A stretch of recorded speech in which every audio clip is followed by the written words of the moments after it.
Hello and welcome to a nation overview for Herelant, mod nation by Sturm. Joining me is DarksideCookies to Hello, hello. discuss, to discuss the nation, sort of what I like about it, why I picked it for, and like an all Sturm and Nye mod nation game. Let's go ahead and bring it up. So technically, right, so this is an all-age game. This would normally be a late-age nation, though we'll be playing in the middle age.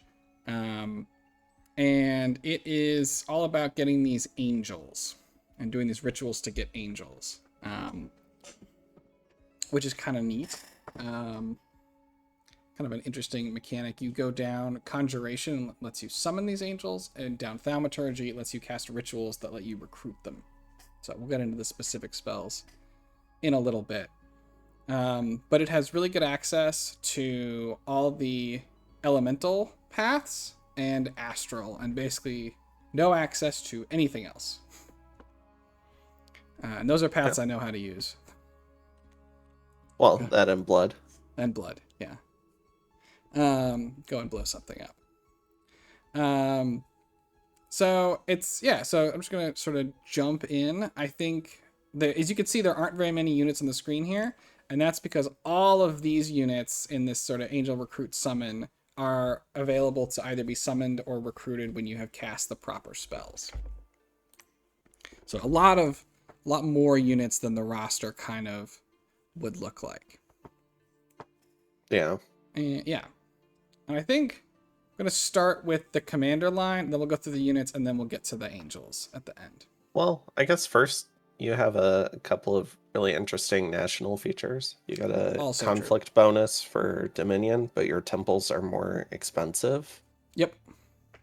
And you have citadels. So, yeah, which is pretty neat. Pretty nice. Yes, you also especially in middle age. Yeah, yes, it's a pretty starting with a citadel in middle age is huge. Compared to everybody else. You also get this tetragrammaton in all of your forts that have a temple. And maybe it's a temple and a lab, I can't remember. But it's just like a free little Fire 1, Astral 1 mage that can research, it can cast spells, it can forge. So it's just a neat... And then it obviously is, sort of theoretically helps defend your fort. But yeah, that's also a national little thing. Although really the whole strength of the entire nation is this stupid little scout.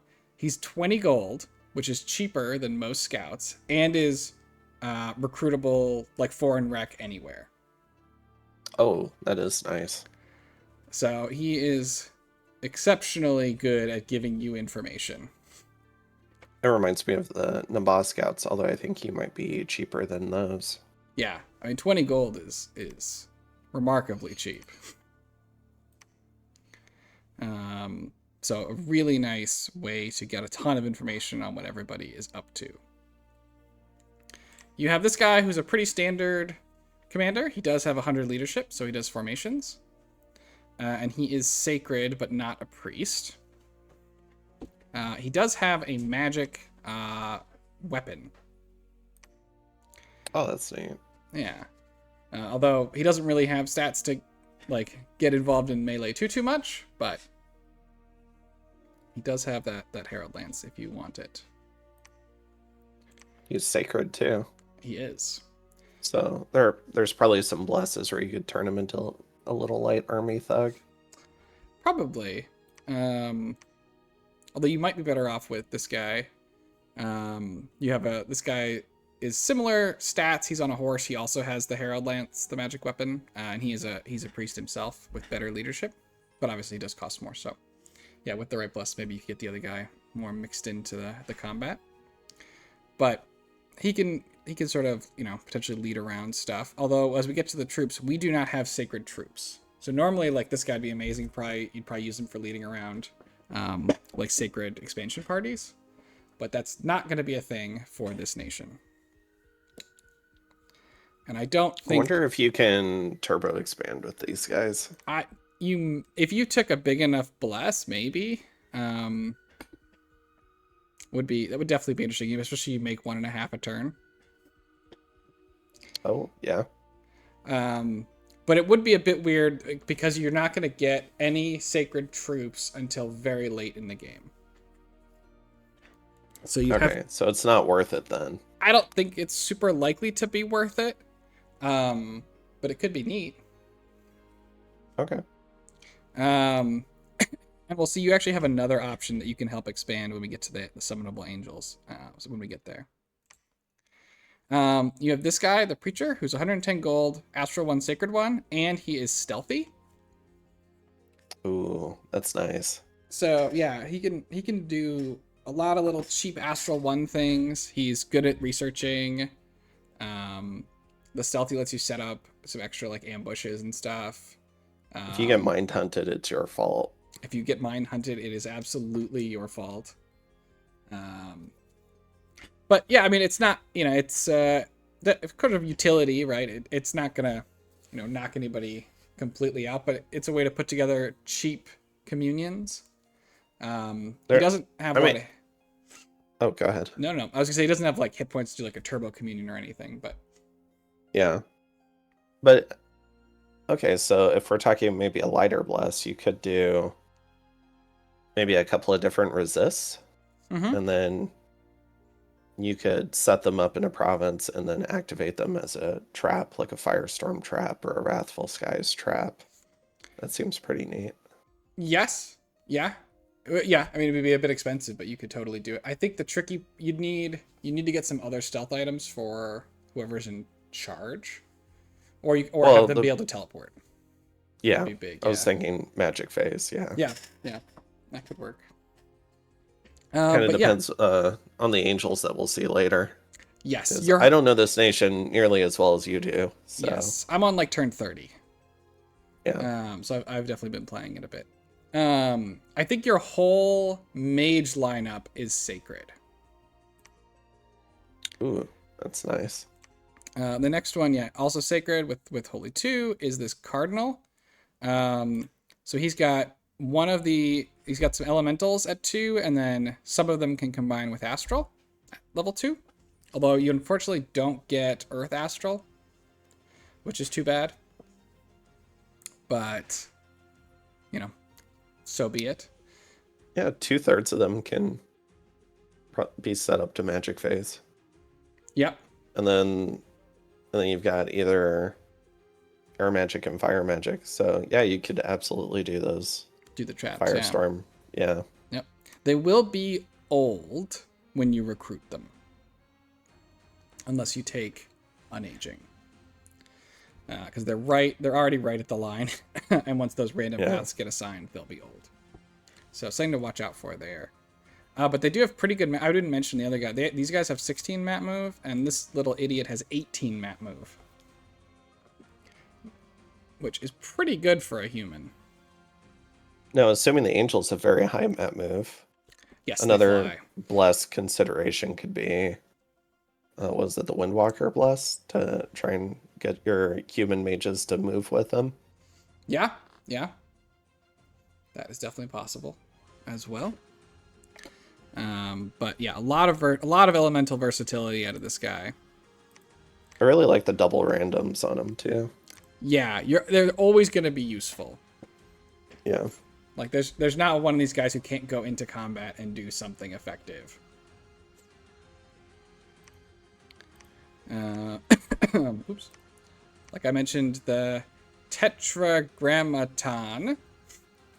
It's a little fire one, astral one you get for free, and it's free. It has lousy research, but it researches if you don't need to do anything else. It's your cheapest forging option if you need to make fire or astral stuff. It doesn't have a lot of slots, but... So can you hire these? No. How does You do not hire them. You get them for free when you build a temple in a fortress. Can you teleport them if you put a coin on? A ring of sorcery and a coin? Yeah. I haven't tried. I assume you can. I don't see the locked in place tag. I don't know what happens if you teleport them. I don't know if you get another one. Because that would be a Because they can't be magic dueled, right? Because they've got They the are mindless mindless. attack. Yep, they cannot. So they'd make and with 20 HP, they'd be a really good communion battery. Yes. I suspect if that works, it's not intended to work. And would be probably slightly abusive. But maybe, I mean, you could try it. I don't know. I didn't consider teleporting them off of their spot. I wonder how well because they don't have an attack, but you can fire shield, astral shield, and then they have awe. They actually come with fire shield too, and ethereal. Oh, they do. Yeah. Oh, I missed that. I didn't see that tag. Okay. Yeah, actually, almost all the angels are going to come with awe, either awe 3 or awe 4, which is a lot of awe. Gosh. Yeah, it's a lot of awe. But they're pretty neat. Looking at the basic troops, you have this fanatic who's, very cheap but undisciplined. He's got a 15 damage little flail, so it's good against, it's got the 2 attacks and it's good against shields. But he's made of paper. But very little resources and rec points. It's like your oh shit button, and then you put them on a nice general, and they've got, 16 morale? Yeah, they could have a lot of morale. They're just gonna die in waves. You have a cheap crossbow, 11 damage, for 9 gold, very low resources and rec points. Oh, but they don't have the morale of the fanatic. No, they have much less. Well, they're not fanatics. That's fair. Yeah. Now, hopefully they're not getting hit either. Ideally, right? But a cheap crossbow. You've got this guy with an axe. So 21 damage battle axe, although the attack is sort of very average. And not a ton in the way of defenses. But better morale.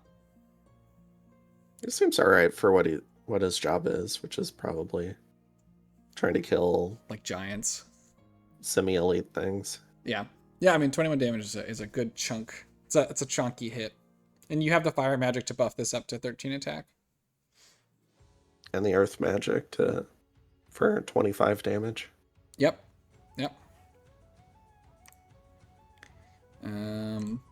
This guy is the same troop, but he's got a mace and a shield. So he's going to do a better job of kind of standing there and holding a line, but a worse job of killing things.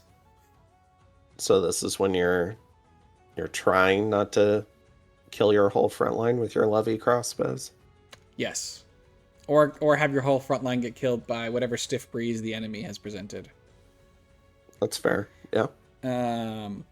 But they're okay. They're the other 10 gold. They're a human cost. They're serviceable. All right, now this guy is a little bit more expensive, right? He's actually got 18 protection, and he still has reasonable defense. 18 damage broadsword with pretty good attack for a human. He costs a lot more resources and rec points and 50% more gold. So he's generally a better troop, but yeah, you're also getting a different damage type because the mace is bludgeoning. That's right. On the other guy. Okay. Yes, but he's generally going to be stronger, but he's going to cost proportionately quite a bit more. But 2 of these guys probably beats 3 of that other guy. I think a pretty good amount of the time. Yeah. Unless you need just bodies and bodies. And late, right, they have the same MR. So they're both going to be equally vulnerable to MR stuff. Next, we get the first of our angels. As you can see, for now, it's only recruitable in the capital. So this is 25 gold. So it costs 2.5 of your sort of baseline troop. Awe 2, invulnerable 10. So they have 0 protection, but invulnerable 10 to help out a little bit. All your angels come with shock and fire resistance. They are all magic beings, but they have pretty good MR, so it's not quite as horrific as it might otherwise be. That's great MR, as far as I'm concerned. Yes. Like 20 MR with anti-magic should hold be pretty resistant. Yes. They all fly. They have a siege bonus and spirit sight. And then they have 2 different magic weapons. They have the melee weapon, which deals some additional fatigue damage. And they have a range 27 armor negating 3 damage attack. That's MR negates. And they each get 10 of those, and it's 2x versus undead and demons. And so these guys... Go ahead. Yeah, so why would you get the Levy crossbow when you could get this? Against very high MR enemies, maybe? Okay. The Levy crossbow is quite a bit cheaper. These, I don't think, take... Honestly, I guess I haven't checked. I don't know if these take flaming weapons or stuff like that, like fire arrows, whatever it's called. Oh, okay. Yeah. I don't think that they should, because they don't fire a projectile. They have 100 precision. They always hit. Yeah. So I don't think that they... So stuff like that. I think that there are some reasons, but I would say in general, you probably are not making a ton of Levy crossbowmen. Okay. But maybe. And those are, originally only recruitable in your capital.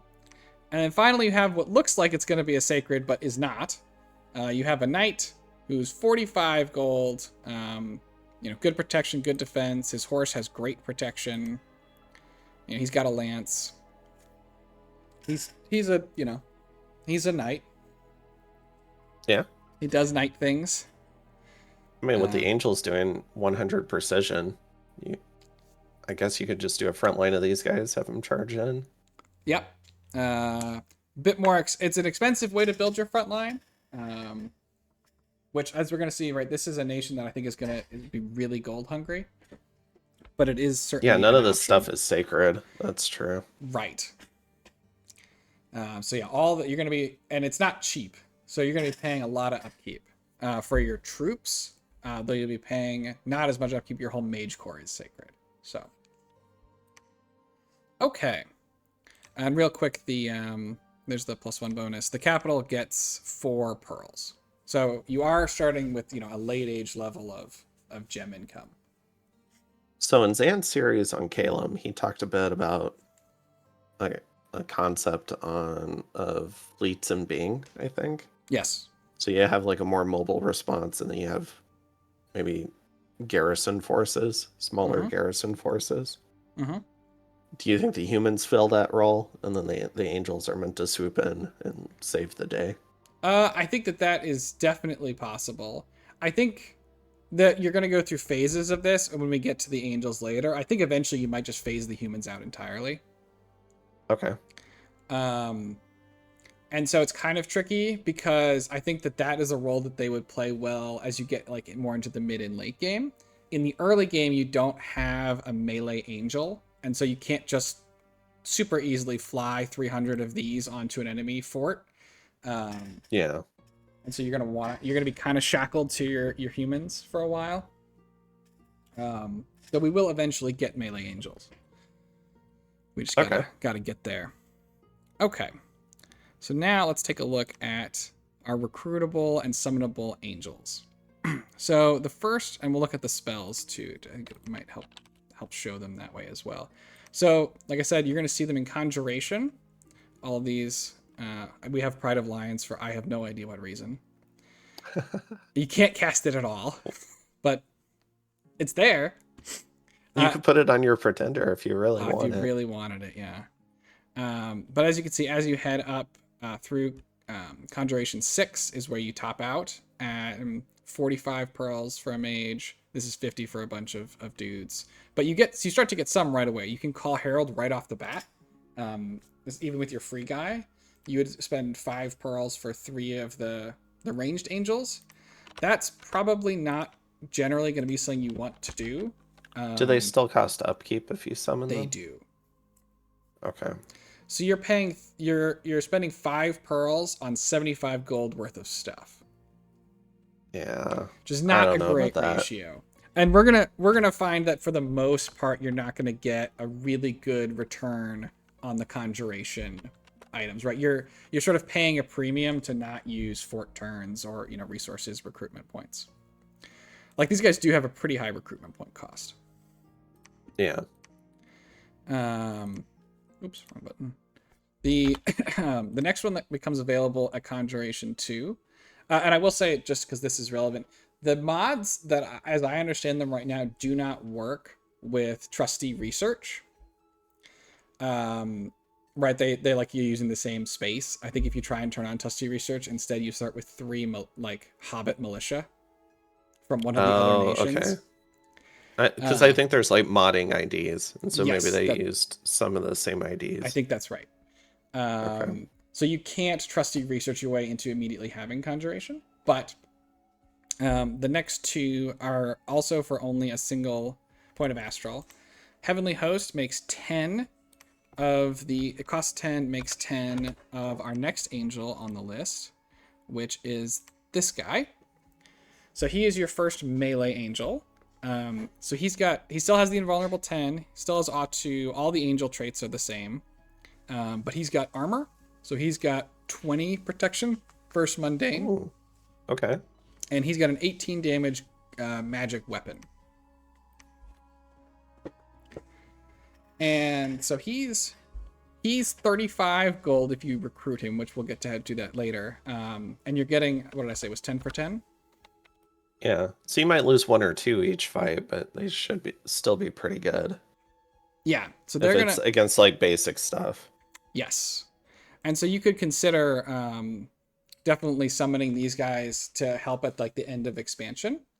And again, because you have a citadel, you are going to be able to almost assuredly get researchers going, even while you make commanders to lead your expansion parties around. Yeah, and these guys will force enemies to do big boxes in the back. Yep, the threat you pose to them is going to be super annoying for people to deal with. Rather than getting into melee with your 300 other angels. Yes. With 100 precision. Yep.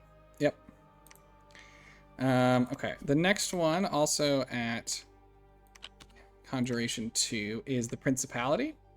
So he's also 10 pearls. He's going to be your first summonable mage. It's this guy.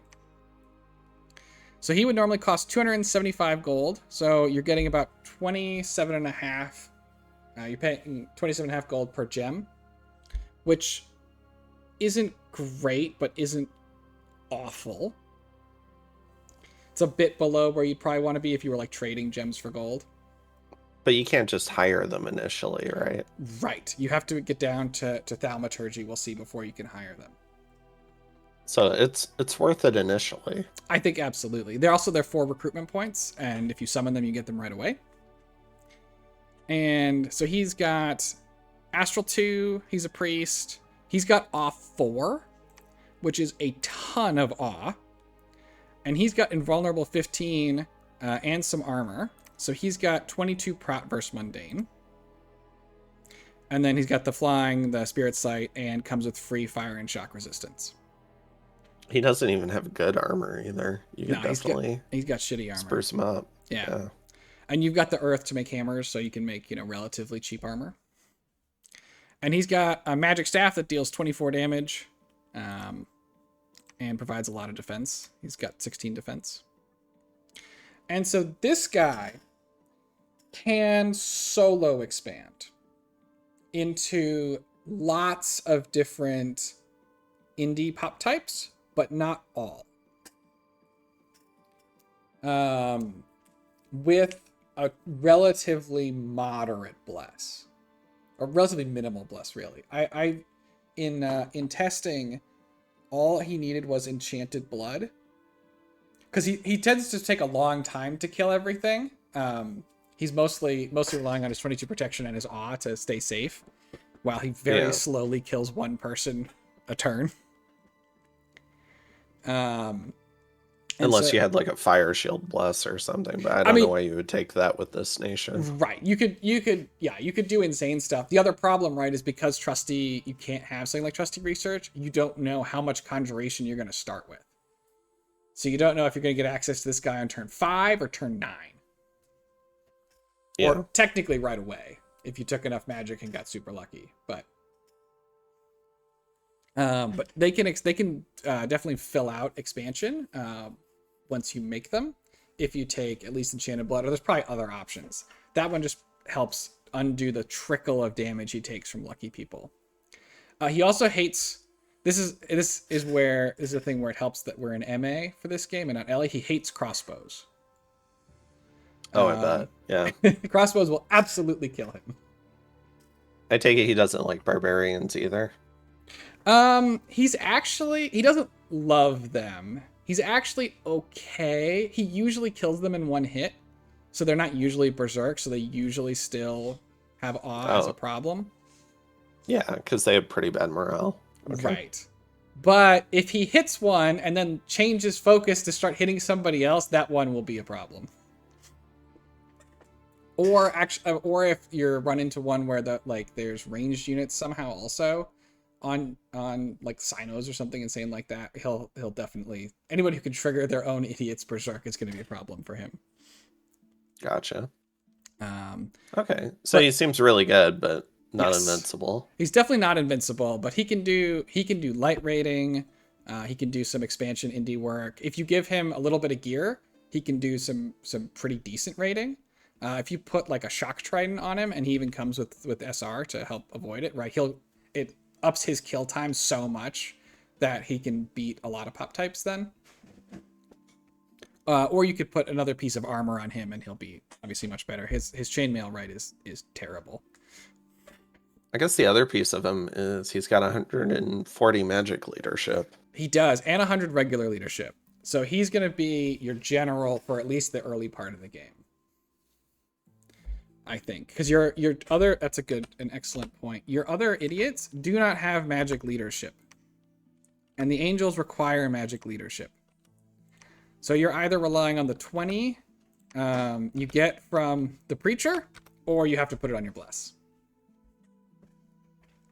And so that's for expansion considerations, I would say, if you're planning on using the heralds in expansion. If you're not going to use the heralds in expansion, which I think would be crazy because they're really good at it, you could get away with no magic leadership in the bless. I would also point, the heralds are really good at trivializing some hard pop types, right? Something like heavy cav and elephants, right, that run forward just get absolutely obliterated by these heralds. They often don't even manage to make contact with your line before they're routed. Yeah, especially if they lose the riders on top too. I don't know if they have some control, but I'm assuming they do. Yeah. I haven't used elephants as much as you have. Oh, elephants. Veritas. Yes. We take what we can get. You get as many as you get with the elephants. And that's how it goes. You can't get upset about it. Okay. So the next one up, so that's the Principality right there. Awesome. They fly, they have 20 mat move. So they're just like an out-of-the-box thug, and you can upgrade them with gear. And then the next ones come at 4 Archangels. You get 5 Archangels for 20 pearls. So that's pretty expensive. And we're still paying upkeep for these? We're still paying upkeep. And quite a bit of upkeep. 64 gold a year for a unit. But that unit is kind of a champ. So he's got a 31 damage magic weapon that paralyzes the undead. 26 protection versus mundane. Awe 3. Comes with 2 resists and spirit sight. And he flies. He does have bad attack density because he's size 7. But he can combine with other stuff. So he's expensive. We get 5 or 4 pearls for one of these guys. Is definitely pricey. But they do add another pretty annoying angle for your opponent to have to worry about.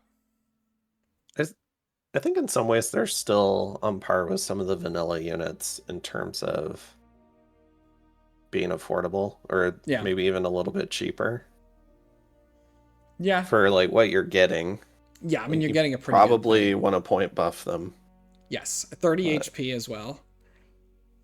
Which is a little low for size 7, but part of the size 7 is of course the wings.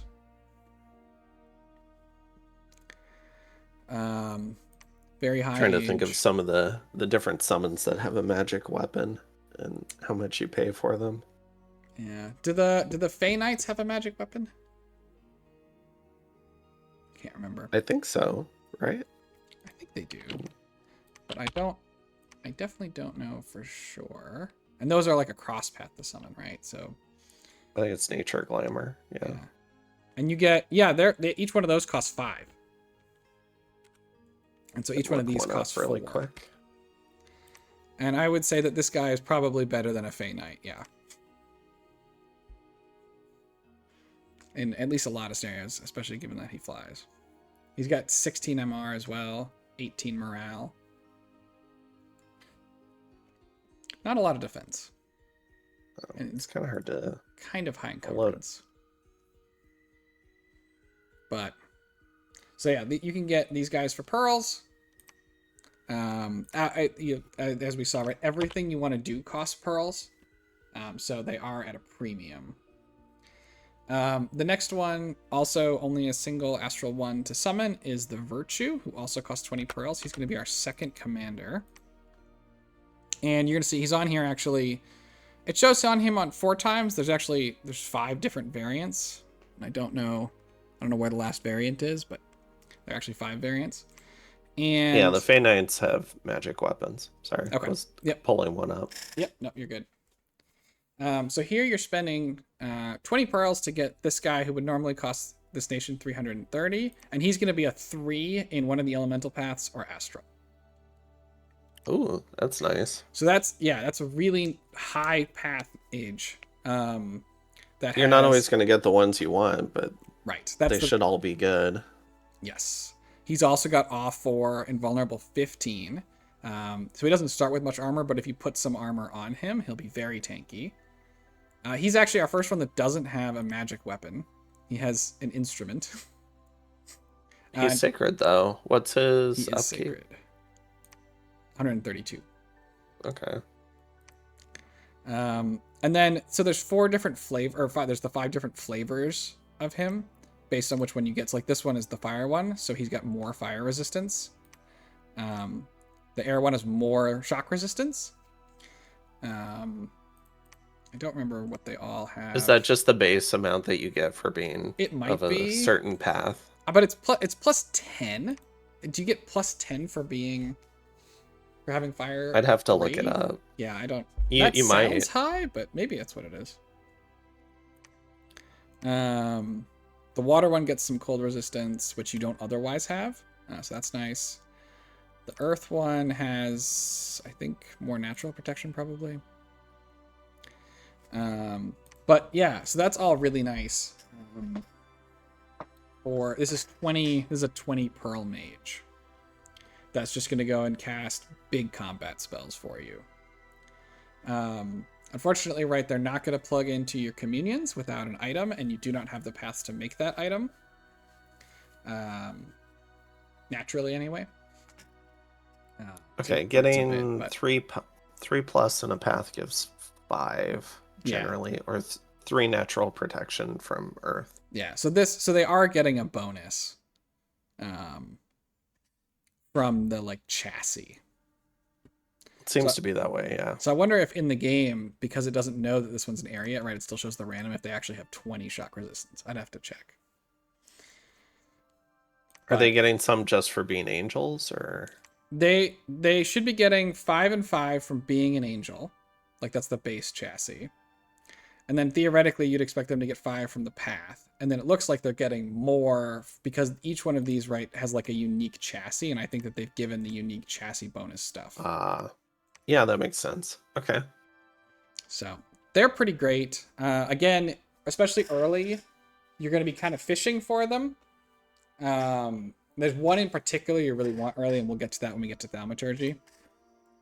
But that's a thing. Okay, and then the last 2 come at Conjuration 6.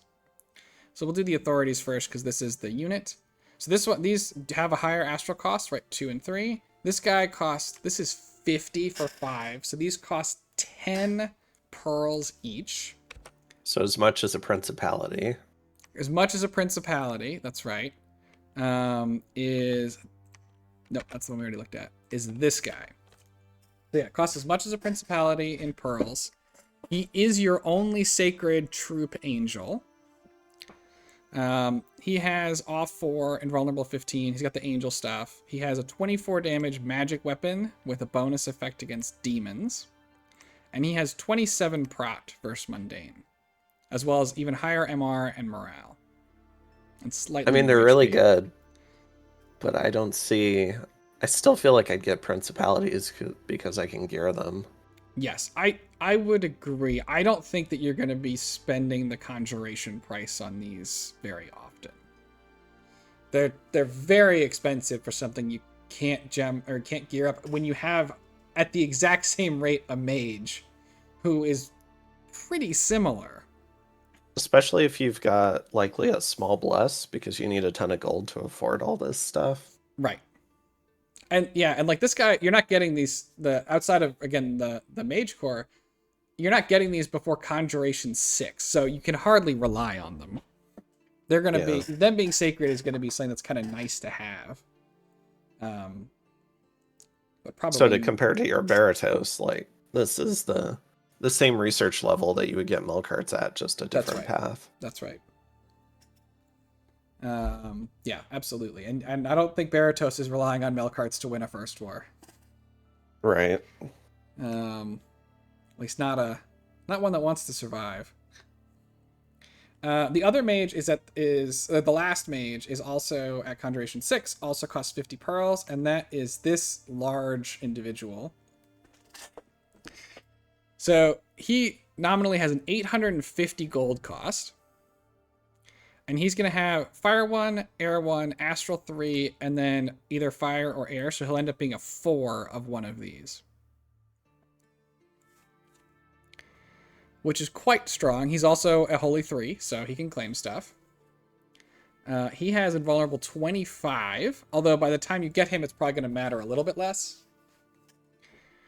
And he doesn't have any feet, but you know, what are you going to do? He's busy floating on his cloud chair. I mean, outside of the Air 4,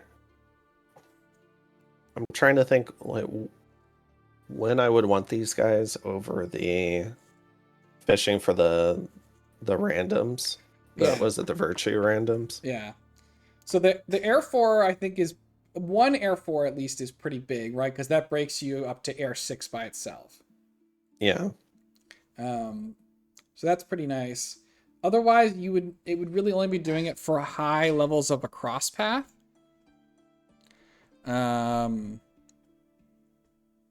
Which I don't know how. I mean, or like theoretically, these guys insta plug into communions, but by the time you're getting them, you've hopefully found some way to be making your communion master gear anyway. I mean, I would pay gold for these because they are flying holy 3s. Yes, I think the answer is you get minimum. You at least get them until you have an Air 4, and then you have a couple for either specialized purposes or as throne claimers. I mean, they can magic phase. Yeah, so you don't need too many because they can magic phase bless. Right. Yep. And assuming you have enough of the S1 little human guys, they shouldn't be getting magic dueled, hopefully. No, I wouldn't. Yeah, it shouldn't be too likely. But that is the last of the summonable mages. And then the other half of the nation, essentially, in the way you get them, is not from Conjuration, where you just sort of get them. It's in Thaumaturgy, where you unlock them. And these have ever-increasing costs of astral levels. So it's a little tricky, right? Because your nation, only recruitable at the start is S2s. And then to get to S3, you're going to need that you're going to need that 1 out of 5 random on the virtue. Okay. So you want Astral on the Pretender. So you want Astral on the Pretender, and if you want to guarantee you'll have these seals available early, you probably need a Dormant Pretender. If you're willing to wait for Imprisoned, you can obviously do that too. But so these guys, so the first seal, it's all about. So theoretically, right when you start the game, you've broken the first seal, so you start here with breaking the second seal. But this costs 2, so it's one you can do right off the bat with your recruitables. And this allows you to recruit that first angel, the Herald, the ranged angel, in any fort. And then it also allows you to recruit those principalities, which is that 10 gem angel mage, in your capital. Which is pretty nice. And that's so breaking these seals is really important, so you can save pearls. Right. For other stuff. I guess breaking more seals. yeah. And a lot of your angels are probably want Communion Master gear, which is gonna cost you pearls. And yeah, the seals actually are pretty cheap. They top out at I think 32 a pop. So do you even run down Conjuration then? I think my thought would be you run down Conjuration to at least 4 to try and get, I think it's 4, to get the virtues. Because you need the virtue. If you don't get the virtues, you're going to be waiting for Construction 7 or your Pretender to get higher level seals. You're going to be stuck with just the second seal.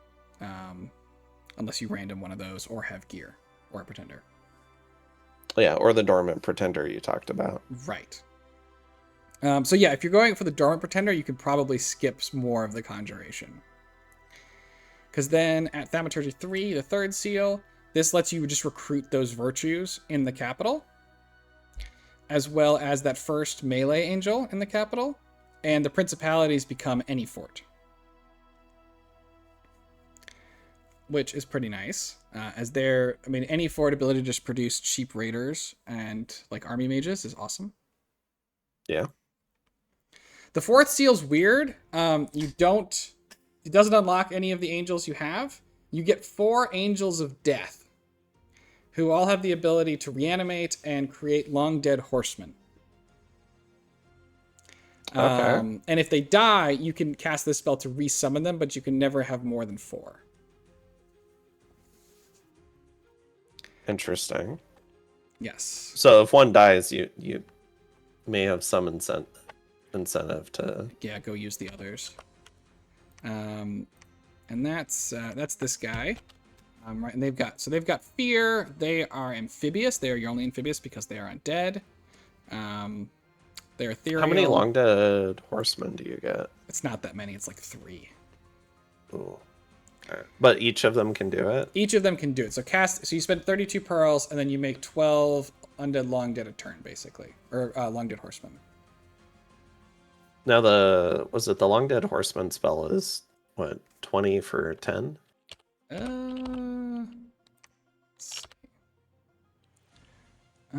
Where is it? Pale Riders? Yeah, it's 25 for 10. Okay. So it'll eventually be more efficient once you make enough of them, but so you're getting about 12 per turn, so yeah. Almost like 5 death income, and you have some commanders. Yeah. No, and seems it's pretty also good. You also have to cast it to get to the next thing. Each of the seals you must do in order. Yeah. So even if you were not inclined to get them, you don't really have a choice. That's at 5.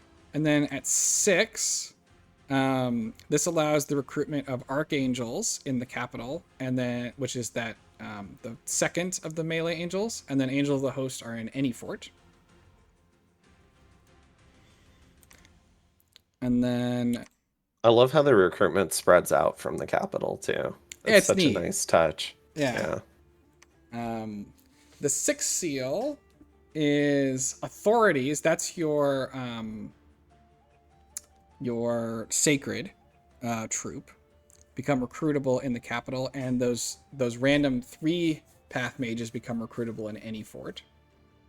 Okay, so you're probably not using pearls for them, but you might recruit them now at this point. Right. Yeah. Because they're expensive, but if you can, pay for them. They're 120 gold, so they cost about one of your little mages, but they are quite an impressive troop.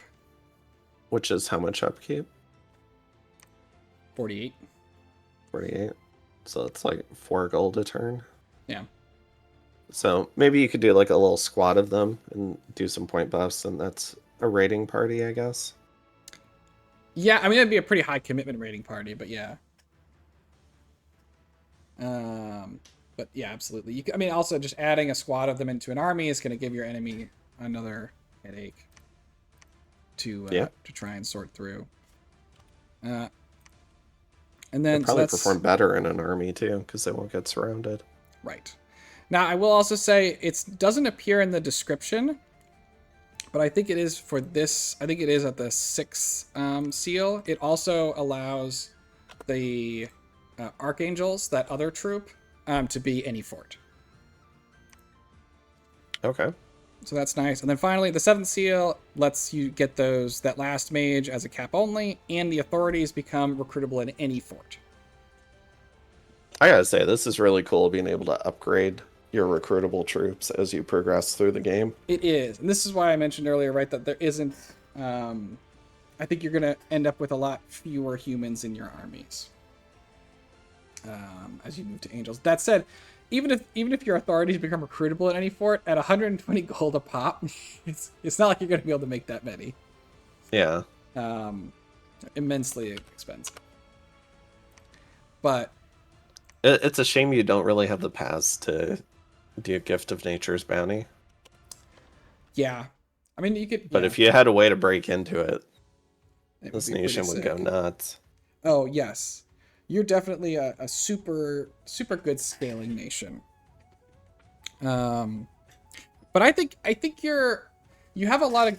So I guess let's take a step back. So that's all the units, and that's sort of the nation's like gimmick, right? That's how they're sort of unique. And take a step back to like how we think that the game is gonna go. So I don't think that you're I think that you're a nation that's gonna scale very well. And you're gonna give your enemies a lot of heartache they're gonna have to summon specific units and counters to try and deal with all your awe. And because you're flying, you can potentially like avoid a lot of those problems until you're ready for them. And importantly, your S1 is also Holy One. Yep. So if they want to do like a long dead turbo communion to kill all your angels through awe, you can do a banishment communion and make that pretty big too. Yep, absolutely. Very, very good point. So I think that you're a nation that's going to scale really well, and you do not have that early game sacred. So I think that this is probably a nation that is going to get targeted by people who can. Anyone who can essentially say, I'm not that worried about what these heralds are going to do in a fight, either because they're bringing enough, like a huge amount of stuff, or because they're bringing really high MR stuff, I think it's going to give this nation a lot of problems. Yeah, but you can always flip into levy crossbows too. That's true, and you can mix them both up too. So you need high MR and high protection, or shields. Yeah, and not a lot of nations can swing that. No, you can try and be asking a lot of people. It also, of course, it depends on what turn these things are happening, right? Because there are lots of sacreds who may not care about levy crossbows or the heralds. True. Yeah. And I think those are the things you really have to worry about, and those are the people who are going to be wandering into your zone very early on, or might be doing so. So why don't you go through some of the other nations in the mod and maybe point out a couple of examples? Okay. So, oh gosh, I don't recognize all the nations by heart. This is a nation that's in the game. They have a sacred cav, although it's got okay MR but kind of low protection. This is one that you'd want to fight with crossbows probably, especially if they put any MR on the bless. And the mare also has decent MR. Yeah, same MR. Yeah. Oh, and a heat aura. Okay. Yeah. That one's in the game. Who else is in the game? This guy's in the game that I'm playing anyway. Lower MR, very high protection. And they're undead. So this one you'd probably try and crush with the angels. I think this guy actually would have a pretty terrible time trying to fight you. Because you deal bonus damage to undead. You're not doing a great job of selling me nightmares right now. Wow. These angels seem pretty strong. I'm trying to remember who else is in the game. This one's in the game, but I know this nation has some kind of weird way of getting their sacreds. So we'll ignore them for the moment because I haven't read the whole thing. Yeah. I mean, it's your first game with the mod, right? Right. Carcosa's in the game. They have this is a good MR for a human and like decent enough protection versus and a magic weapon to punch through. The magic weapon, yeah, punches through like if you're going to do body theory, although it doesn't do anything versus awe. Well, I was thinking the angels mostly rely on invulnerability. The invulnerability too. Yep. Yeah. It's like that could be a problem. Yeah, probably don't want to fight those guys. Yeah. Who else is in the game? This guy's in the game. This is just Joman. It's not just Joman, but it looks a lot like Joman. I've just been referring to them as Joman. It's an upgraded Joman. Yeah. There's this. This is the MA Baratos nation that Sturm made. This one you'd fight with angels, I think, if they use the sacred. Yeah, they don't have great combat speed. Yeah. Yeah, I think these angels are very versatile and strong. If this guy took an MR bless, he would give you a real problem. Yeah. But yes, I think the angels are pretty strong. I think that if you have the opportunity, if you got the means, you'll have the motive. If you spawn next to them. This is the rabbit one. I have no idea what they do. Good MR, bad protection. You're trying to shoot them down with crossbows, although stealthy is tough. But if they're rabbits, surely they have some chaff that they can throw in front. Also true, catch crossbows. Very true. What's a nation that you would kind of look at as maybe potential rush bait for you? Oh, I don't know. To put you on the spot again. Yeah, I don't know the nation. I mean, this guy looks like he's gonna struggle because he's probably going big into his sacred, which has like this cool nightmare aura and does this stuff, and you just don't care because you're gonna double damage this guy through relatively low morale, and I think they're gonna get popped like crazy. And the angels are armor negating, right? So. Angels are armor negating. So I think this one could be. I think they have they're another like late age nation, theoretically, so they have like relatively low paths. They have all the tags. This guy does not look like a healer. I don't know. Doesn't look right. He's insane. He is definitely insane. So what do you think maybe early game an early game would look like? So I think to go back to our nation, I think you expand with a mixture of the Maceman and the Herald. The Herald is doing most of the killing. The Maceman is just kind of holding the line, and that shield's going to help burst a lot of indies. You put 20 magic leadership on the commenter, and then he runs people around just fine. And those expansion parties do, I would say, very well. They usually, if you take like 20 of these and 20 of these, you usually essentially attrition off your front line after 3 or 4 fights, maybe 2 or 3 fights. But all you need is any idiot, right, to stand in front, so you can potentially replenish on the move. Yeah. And then I think you go for an early, if you took a bless that lets you do a principality expansion, I would try and do that to help you have a very large expansion. You know, if you can get them on turn 6 or 7, they can handle stuff. And you can also expand knowing that they're coming. And so you can leave provinces that they're good at that are maybe on your interior alone until you get them. That's a good idea. Yeah. Your angels also have dark vision. Your humans don't. So they can fight underground really well. So you can definitely make good plays for caves. I think as far as First War, you're trying to just amass a lot of stuff. I think you try and I like making these guys over these guys for fighting players. I think the quality is just worth it. And a lot of heralds and a handful of knights just to, you know, keep people honest. As well as maybe do a summon or 2 of the Angel of the Host. Again, to keep people honest and like force them into unfortunate sort of choices in army placement.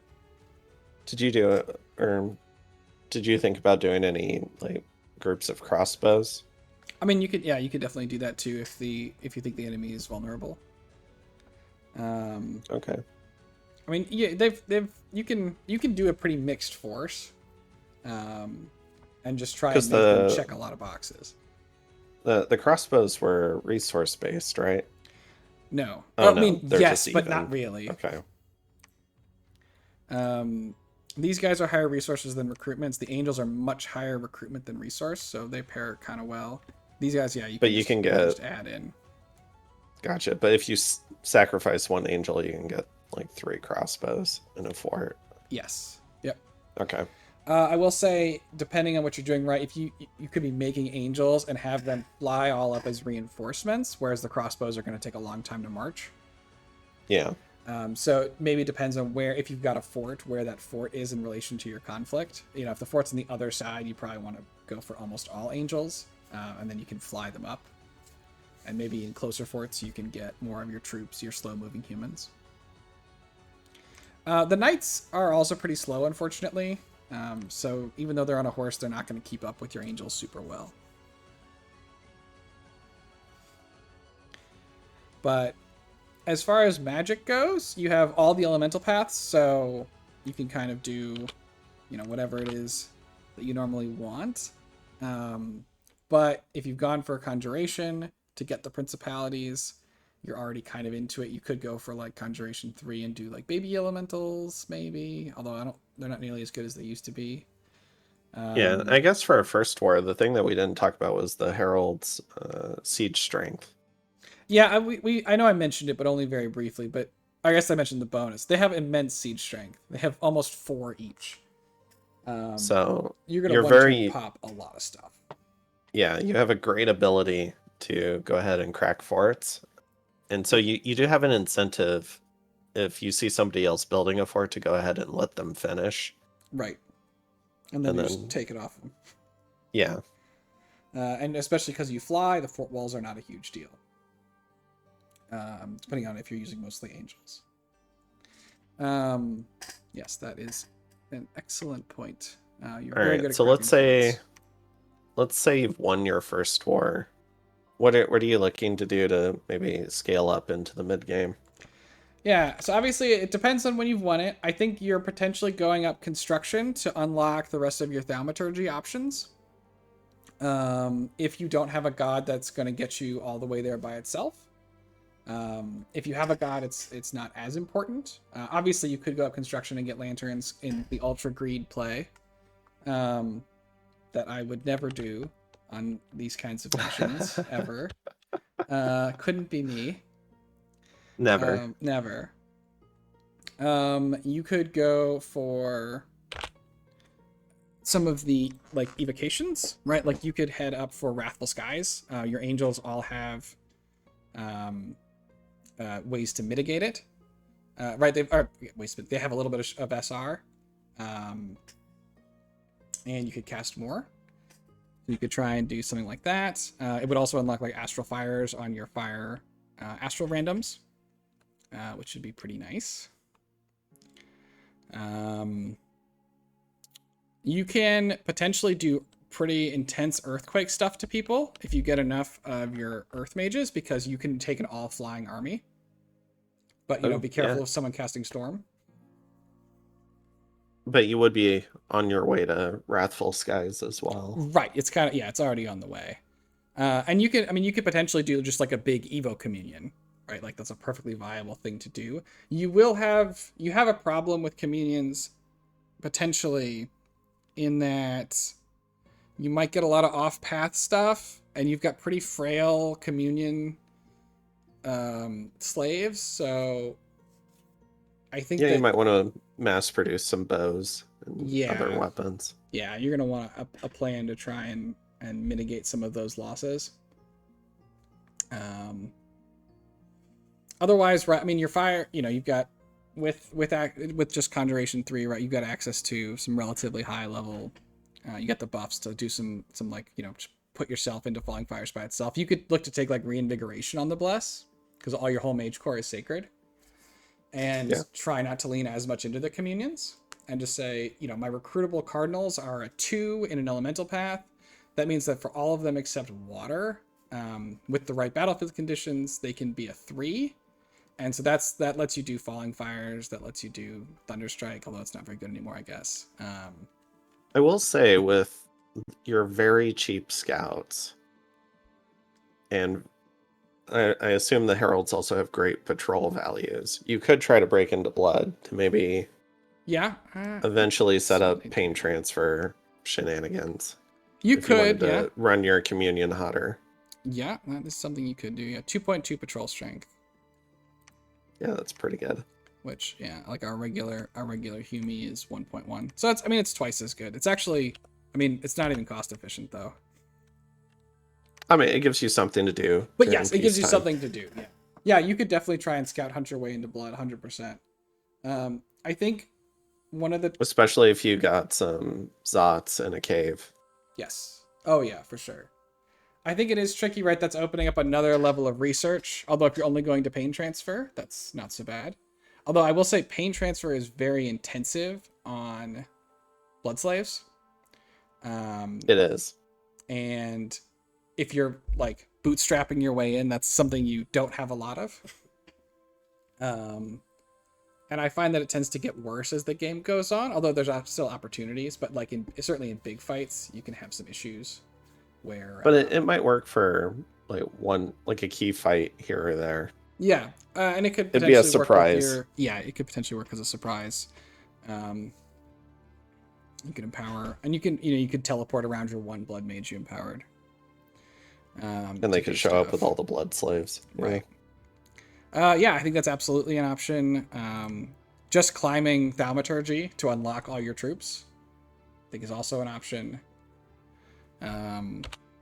Now, it is a little bit of a shame because Stellar Focus is in enchantment. Yes. Yes, it is. And I'm not sure when if you're running down Thom and you're running down Evo, I'm not sure when you're gonna have time to run down enchantment. I would agree. You have a lot of things you want. And you're also going to be somewhat vulnerable to foul vapors. Yes. For probably a good portion of the game. Yep. Absolutely. Fixing that is critical. You could take poison resistance on the blast, that'll keep your mage core safe, but your troops will be vulnerable. So if you've got a good matchup early with a Nature Nation, go ahead and kill that. Yeah. Yeah. Don't want to fight your foul vapors. I think there's a lot of great stuff in enchantment as well. It's just hard to, because like you've got earth for like weapons of sharpness, and if you get down to steel slice warriors, that's pretty great. But the Thom Rush is gonna cost you, even if you don't go too far down Conjuration. It is, and I think the question, or at least a question, is how far down Thom do you actually go? And at what point, right? So like when you break the third seal, that's when you get the virtues. That's the 3-path mage in the capital. You get the melee, the melee angels in the capital.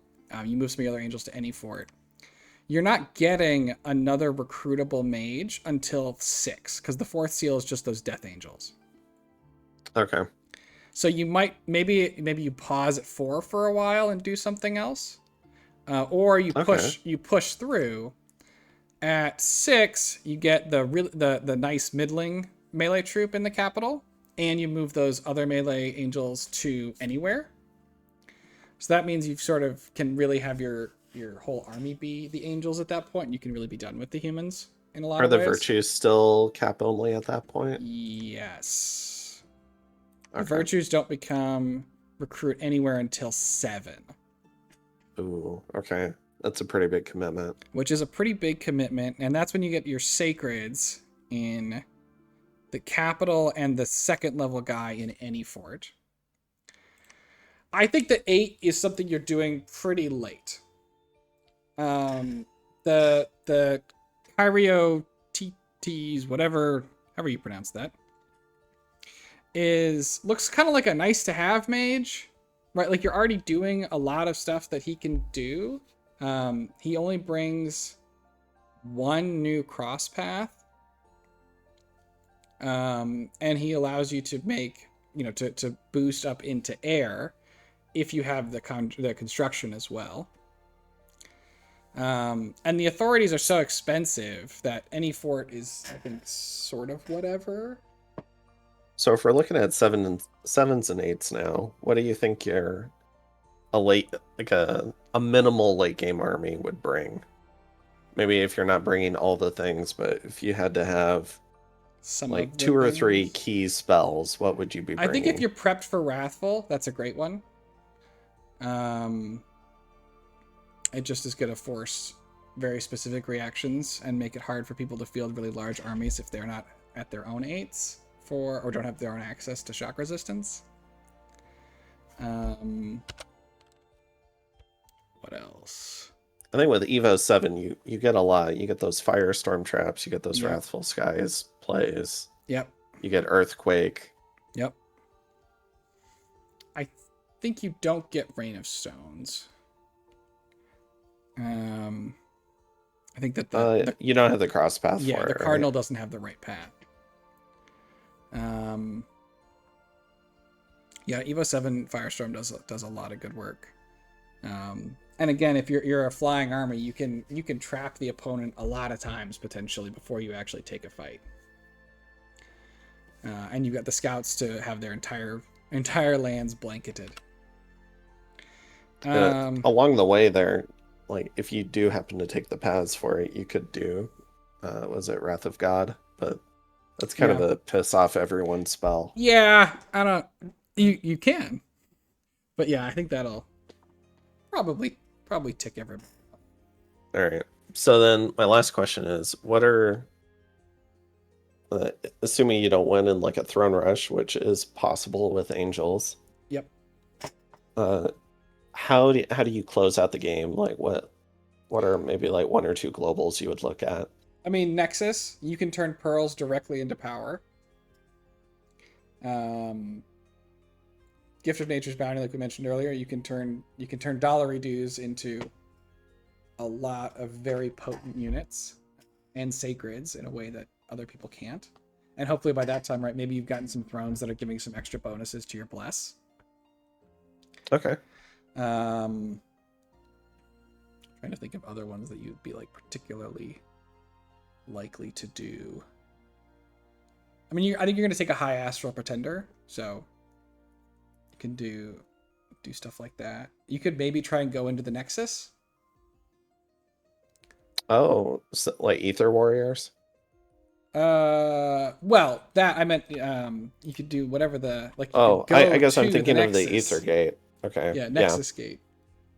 If you took the path on your pretender, and then you've got a lot of pearls. Could be a thing. I mean, I think you do you could do master and slave type plays, right? You have tons of astral. Yeah, I was thinking Dark Skies might be good because it mixes well with Awe. Yes, that's very true. Dark Skies would be, and your conflict bonus on your Dominion. Yep.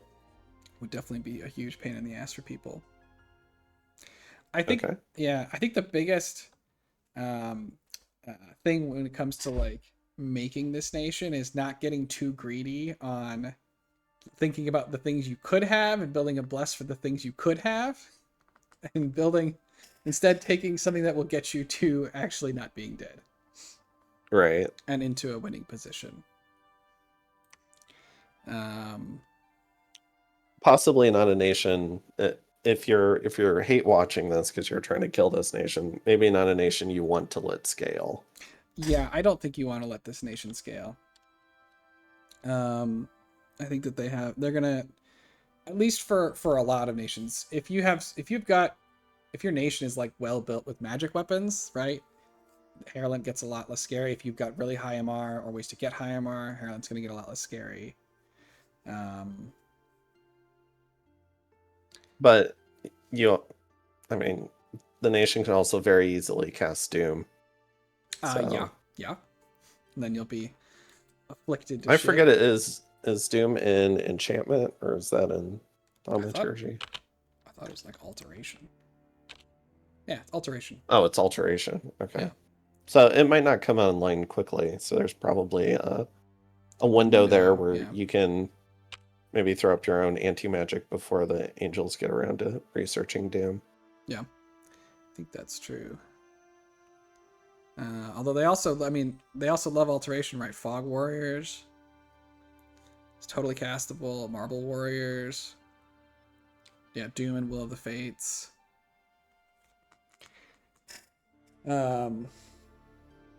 Yeah, I mean you've got a lot of stuff. I think survival is the number one thing for Pretender, high astral, and then probably getting nature. To me, I think it's just such an important path. So what kind of Pretender or I guess what's a couple of Pretender designs you would consider? Let's see what I actually have clicked. Okay. I would never go pure greed. Ignore it. Don't worry about that. Let's see. It seems like you have a favorite. That's for sure. So this one had reinvigoration for the mages. It had high astral to do the summoning or the thaumaturgy ritual. And then the earth astral to do the the astral booster and make astral communion items. And this one has really good scales, right? Like very good scales. Yeah. But this guy, right? He's imprisoned. He's not helping you break into any new paths. He's not helping you early. You got good scales, but I think you're gonna be a target for sure. This bless is not enough to really allow your principalities to do any expansion work for you. Oh, true. And they're not going to be as good in doing raiding, just without that little trickle of HP. So what about something a little less greedy? Yeah, well, this one is pure greed. It's very different. Oh, okay. We're getting even more greedy. This one helps you with nature a bit more. Because he can make the nature booster at construction 7 and then summon a Ivy King, and then you're just into nature. He helps out your cardinals. The unaging is really nice for the cardinals at keeping them mobile and keeping them from getting sick and dying a lot. Is pretty great. Reinvig is still great for the mages. You need that arcane command, I think, if you're going to expand with the angels. Otherwise, you're devoting a mage turn. Or you're devoting a mage and a regular leader to each party. And MR is always nice. And this still has amazing scales. This one was with finesse, because all your guys are astral and sacred, which is really cool. And then this guy, he was still in prison though, so I don't know about him. You just wanted to turn fire into gold. I know why you picked him. I will say, so taking a step back, actually, just to look at the kind of options the nation gets for the Pretender, you have the problem of you have a Divine Glyph, which is already one of the most efficient chassis in the game, and it's reduced in cost for you. Gosh. By a whole scale. By a lot. Yeah. So it's hard not to want to take the Divine Glyph. And it gives you order, which helps you make more angels. So that's why you can see almost all of mine were the divine glyph. It's really hard to beat the efficiency of this Yeah, goofball. unless you're worried about some Titan just coming over and sitting on your Right. capital. Right. Unless you're worried about, unless you're going to take something dormant or awake. The nation, I would say, does not need an awake to expand. Although obviously you could take an awake. You could take a very cheap golden lion and take pretty good scales, and have like an extra expander and try and play the game that way. You could take a Titan. Although again, this guy has kind of the best scale you're looking for if you want to like kit a Titan out to protect you. Is also, I think, doable. Because a lot of your sacred stuff does come on so late, another sort of greedier thing you could do, right, is you could take Imprisoned Incarnates, because you don't really have sacreds that need a lot of the stuff early anyway.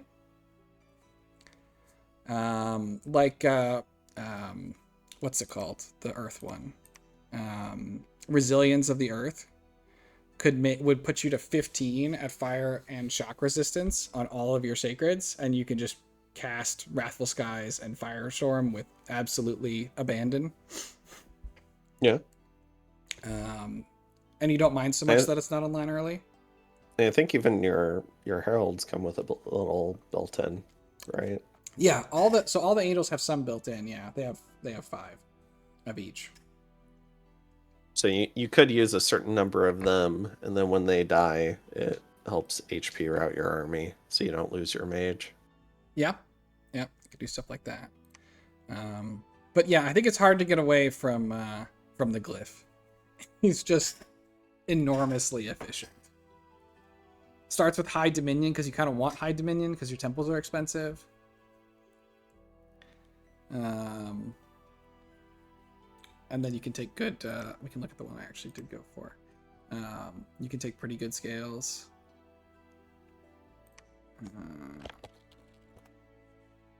This is what I ended up going with in my game. Oh, look, you've already broken into blood. Yes. So he does start. The Enchanted Blood is what I found was the minimum investment way to make the principalities expand and into really good thugs. So you can just hunt a little. You don't even have to empower. You just scout hunt. Yep. And then you probably have enough for, if your pretender is showing up, you could do the pain transfer. Yes. Yep. Could definitely do that. Do it that way. And you can get the glyph back quickly too, because all of your S1s are holy ones. That's true. It has the reinvigoration, like we talked about, to help all of your mages just, get those extra spells out. And so you don't have to rely as much on communions. If you don't have to, you can take more of a small communion approach just for those handful of things you can't otherwise do. Because especially if you can get to relief, which again, this guy is going to let you get Ivy Kings eventually,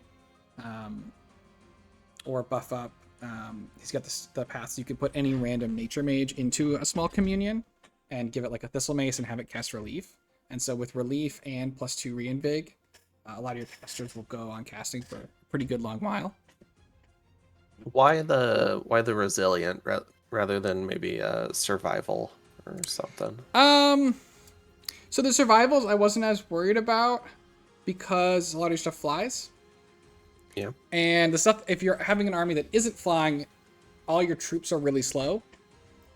So I thought that it was unlikely to be super helpful. Do you hit any breakpoints, I guess, with that extra HP? Not especially. Okay. It was more of just. I was wondering if maybe it let you got 2 regen. I mean, it does. Communion slave. I mean, we can look at them real quick. It does. It takes these guys from 10 to 11, which is 2 regen. Okay, so that's a good reason. Yes, although if you're gonna cast Enlarge, which you probably are gonna end up doing if you've already put the nature into the community to cast the regen, it won't matter because they'll go into 2 anyway. Yeah, but now you don't need the nature mage. Well, if you're gonna cast regen, you are. Okay, fair. But it does. Let's see. It does not help. Yeah, it. Because you've got a little bit of budget with the enchanted blood. Yes. Yep. You have a little bit there, and that the MR point that enchanted blood gives is also super nice. Just pushing you up into 21 is pretty great. So yeah, it seems like you've built for yourself like a little tool for smaller communions, and then you can add in the nature mages for a little bit bigger and still be still be okay. And you've got the water. Pretty stable. Yeah. So we go back. So you theoretically, right, you have access to water, so you can make coral blades. And so if you enlarge and do a coral blade, these guys are up to 3 regen. Because they'll be at, 22 HP? And then I think you're short. I don't think you can take any particularly good chest that's going to give you 9 HP until... Yeah, the Hydra skin is only 8. Yeah, what else is There's there? something that gives the Bloodstone armor, although that's a tough one for you to make. But that's a ton of HP. Can your Pretender do that? I forget. Mine can, yes. But trying to suit up a spending all his turns trying to suit up a communion slave is like kind of dicey. But I'm sure you could look through there and find like a cheap 5-gem item that gives a few HP if you really wanted it. Yeah, you need 10 would be the next, or 9 would be the next break point. So that's the tricky bit. Okay. So probably not then. It's probably not. But theoretically, if you put a Bloodstone armor on, right, that would bring them into the 30s. So they regen 4 per tick, and you give them a regen. You do this, that's 8 per tick. And if you were crazy, you could put this on, put it up to 12 per tick. And then you could support quite a lot of masters. But that's now you've got some crazy late game human. Yeah, that's a pretty intensive gem income, especially because to make it really worth it, right, you probably want to have like a 2 times boost, not a 1 times boost out of the communion. And that's a lot of investment. But, potentially doable. I have to put it again. But yeah, so the biggest problem I think for this guy is that he's imprisoned. Which means that unless I get lucky with a virtue, I will not be breaking the seals very quickly at all. Right. Not until he wakes up. So, and that's going to be turned, in the mid 30s. So you're going to kind of have to get by with a lot of the starting stuff if you're going to do it that way. Okay, but I mean, which is doable. Sometimes first wars are for some people are just kind of ending in the 30s. Yeah. So. Yeah. Yes. It's not terrible. I think in general, you should take quicker wars than on average, right? Because you have your high met move and your high siege strength. So you should have a decent chance of being done before other people, and I think that can being done first does a lot to disincentivize somebody else from trying to leap into your ongoing war.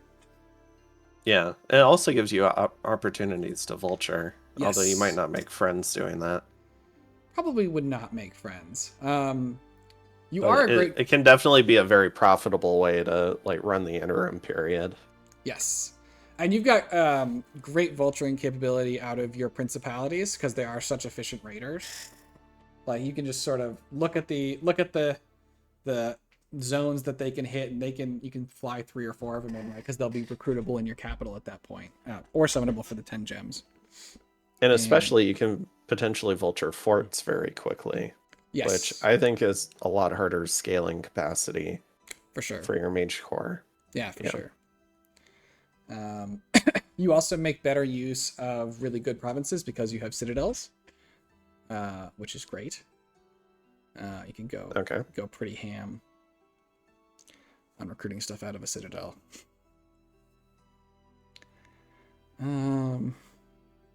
Yeah, I think they're a pretty cool nation. I think they have a lot of options. I think that the biggest fear is getting rushed down and dying early. That's a fear for a lot of nations that aren't It, like helpless giants. yes, it is absolutely a fear. I think that given the choice, people would probably prefer to kill you over some others, even if you're like sort of equally easy in their minds to attack. But maybe not. Who knows? This is a Mod Nation game. I have looked at a lot of the Mod Nations in this game. I have not read them all in depth, so who knows what, of their own insane tricks they're going to come after or come out with. It's also a nation that benefits a little bit from active diplomacy because you get more of those full train opportunities, and maybe you can get gem trades to trade for pearls. Yep, I think that's fair. If you're good with people, they might not be as likely to try and whack you either. Yeah. Wouldn't want to have diplomacy where you get coalitions every game. Couldn't imagine. So. But yeah. I think it's pretty neat. I remember we looked through a number of the nations in the mod. Yes. Not all of them, but a fair number of them, and this was definitely one of our favorites. Yeah, I think this one was a big standout. Another one that I would have, of course, tried is the MA Baratos version, but it was already picked. So because of course. No Baratos. I also tried. So for those of you who don't know, okay, actually we're not. Sturm made Baratos different in his mod. We're not going to click on it because I don't need this video to go for an extra half an hour on a completely unrelated topic. But I also tried to pick Baratos in this game. So yeah, I'm looking forward to seeing what you do with this nation. Yes, it sounds like you're having fun so far. It is. It has been fun so far. We'll see. We'll see how invested I am in doing Diplo to avoid a particular outcome that's currently forming. But it should be fun. I mean, you've also got round 2 of the tournament to focus on too. So. Yes. It looks like a really fun nation. Yeah. I think it's going to be great. Okay, and there's not a lot of nations that really encourage you to run down thaumaturgy, which I also like. I do not do a lot of thaumaturgy. So. But okay, I think we're about an hour and a half, so I think we should probably call it here. But thank you so much for joining me. Yep. And thanks to everybody who has watched, especially if you've made it all the way to the end here. Yeah, thank you for having me on. Yes. I hope everyone's been enjoying it. Yes. Let us know if you like the back and forth, or if you just want False God to monologue. No, nobody wants that. But yes, okay. Thanks everyone for watching, and I hope to see you all in the next video. Have a great day. Bye.